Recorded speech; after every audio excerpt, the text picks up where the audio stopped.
అతి తక్కువ టైంలో శనగపప్పుతో చేసిన పాయసం అండి. చాలా చాలా మధురంగా ఉంటుంది. నమస్కారం అండి, సిరిసిరి క్రియేషన్కి స్వాగతం. ఈ కమ్మటి శనగపప్పుతో చేసిన పాయసాన్ని తప్పకుండా మీరు కూడా ట్రై చేయండి.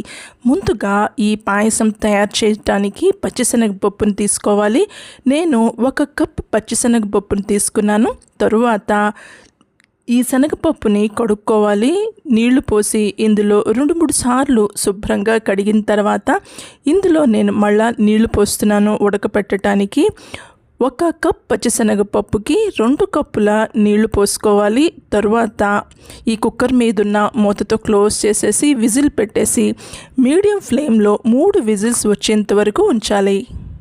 ఈ శనగపప్పు పాయసం చేయడానికి బెల్లం వాడుతున్నానండి. 1 కప్ బెల్లాన్ని తీసుకున్నాను. బెల్లంతో చేసిన పాయసం చాలా చాలా రుచిగా ఉంటుంది. తర్వాత 3 విజిల్స్ వచ్చేసాయండి. 3 విజిల్స్ వచ్చిన తర్వాత మూత తీసేసి చూస్తున్నాను. ఈ శనగపప్పు చక్కగా ఉడికిపోయింది. మరీ పేస్ట్లా అవ్వకూడదండి, ఓవర్గా ఉడకకూడదు. కొంచెం పలుకులుగా ఉంటే కనుక బాగుంటుంది. ఇలాగా ఉడికిన తర్వాత ఇప్పుడు ఒక బాండీలో నేను ఎంతైతే శనగపప్పు తీసుకున్నానో అంత బెల్లాన్ని తీసుకున్నానండి. బెల్లాన్ని మీకు రుచికి అనుగుణంగా తీసుకోవచ్చు. ఇలాగా బెల్లం తీసుకున్న తర్వాత ఇందులోకి 1 కప్ నీళ్ళని కలుపుకోవాలి. బెల్లం కరగటానికి నీళ్లు కలుపుకోవాలండి. 1 కప్ నీళ్ళని వాడుతున్నాను. ఇప్పుడు ఫ్లేమ్ని మీడియంలో ఉంచి ఈ బెల్లం ఈ నీళ్ళలో కరిగేంత వరకు ఇలాగా కలుపుకోవాలి. కాసేపటికి ఈ బెల్లం బాగా కరిగిపోయిన తర్వాత ఇందులోకి ముందు ఉడుకు పెట్టుకున్న ఈ పచ్చిశనగపప్పుని కలుపుకోవాలి. ఫ్లేమ్ని మీడియంలో ఉంచి మిక్స్ చేస్తూ ఉండాలి. నెమ్మదిగా ఉడుకు పట్టడం స్టార్ట్ అవుతుంది. ఉడుకు పట్టిన తర్వాత ఒక 5 నిమిషాల తర్వాత 1/4 కప్పు ఎండు కొబ్బరిని కలుపుకోవాలి. ఈ పాయసంలో ఎండు కొబ్బరి కలపటం వల్ల చాలా చాలా టేస్ట్గా ఉంటుందండి పాయసం. ఎండు కొబ్బరి బాగా కలిసిపోవాలండి ఈ బెల్లం శనగపప్పు నీళ్ళల్లో. ఇలాగా బాగా మిక్స్ చేసిన తర్వాత కాసేపటికి ఉడుకు పట్టడం స్టార్ట్ అవుతుంది. ఉడుకు పట్టిన తర్వాత ఇందులోకి 1 కప్ కన్నా కొంచెం ఎక్కువ పాలని కలుపుకోవాలి. పాలు కలిపేటప్పుడు ఫ్లేమ్ని పూర్తిగా లోలో పెట్టాలండి. హైలో పెడితే గనక విరిగిపోయే ఛాన్సెస్ ఉంటాయి కాబట్టి లోలో పెట్టుకొని పాలని యాడ్ చేసుకోవాలి.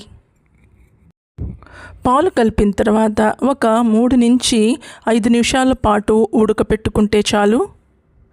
ఫ్లేమ్ని లోలో పెట్టి ఈ పాయసాన్ని ఉడకపెడుతున్నానండి. ఇప్పుడు జీడిపప్పు కిస్మిస్ని వేగించుకోవాలి. 2 టేబుల్ స్పూన్ల నెయ్యి వేసి, నెయ్యి వేడెక్కిన తర్వాత కొన్ని జీడిపప్పును వేసి వీటిని రోస్ట్గా వేగించుకోవాలి. కాస్త రోస్ట్గా అయ్యే టైంలో ఇప్పుడు కిస్మిస్ని యాడ్ చేశాను. బాగా కిస్మిస్ వేగిపోయిన తర్వాత ఈ జీడిపప్పు కిస్మిస్ని పాయసంలోకి యాడ్ చేసుకోవాలి.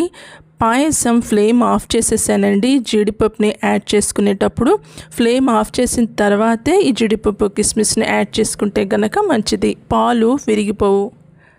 ఈ పాయసంలో ఇంకొంచెం కమ్మదనం రావటానికి, మంచి సువాసన రావటానికి 1/2 టీ స్పూన్ యాలకుల పొడిని కలుపుకోవాలి. 1/2 టీ స్పూన్ యాలకుల పొడిని కలిపానండి. ఎంతో కమ్మటి మధురమైన పాయసం అండి. శనగపప్పు, బెల్లం, ఎండు కొబ్బరితో చేసిన పాయసం చాలా హెల్దీ రెసిపీ. తప్పకుండా మీరు కూడా ట్రై చేయండి. ఈ రెసిపీ వీడియో మీకు నచ్చితే గనక ఛానల్ని లైక్ చేయండి, షేర్ చేయండి, సబ్స్క్రైబ్ చేసుకోవటం మర్చిపోవద్దు. మళ్ళీ ఇంకొక వీడియోతో మీ ముందుంటా. అంతవరకు సెలవు. నమస్కారం.